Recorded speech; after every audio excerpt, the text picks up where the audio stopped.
পাপা, আমি এই মাসে স্যালারি পেয়ে গিয়েছি। আমি আপনার খরচের জন্য 4,000 ট্রান্সফার করে দিয়েছি। ছেলেটার স্যালারি তো 5,000 টাকা, ওইখান থেকে 4,000 টাকা পরিবারকে দিয়ে দিয়েছে। এখন 1,000 দিয়ে কি হবে? আমাকে ওকে হেল্প করা দরকার। কোম্পানি সবাইকে যাচাই বাছাই করো, এর আগে নিজের আসল পরিচয় জানাবে না। আমি কাউকেই বলবো না যে আমি এই কোম্পানির মালিকের ছেলে। আমি ভুল করে 2-3 মাসের আগে হটপট অর্ডার করে ফেলেছি, একটু তুমি খেয়ে ফেলো। এটা খেতে আসলেই দারুণ। আমি প্রথম খাচ্ছি। বেচারা কত গরিব, কখনো হটপটও খায়নি। উনি হচ্ছে আমাদের বসের ছেলে, আজকে বিদেশ থেকে ফিরেছে।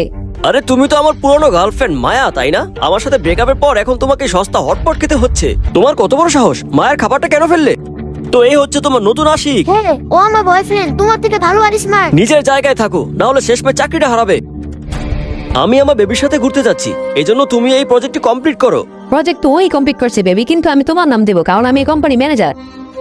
লিলি তো এই প্রজেক্টের উপর আমার নাম লিখেছিল। কার কথায় তুমি নিজের নাম লিখেছো? তোমার নাম আমি সরিয়েছি। আর হ্যাঁ, এই কোম্পানি মালিকের আসল ছেলে তুমি নও, আমি।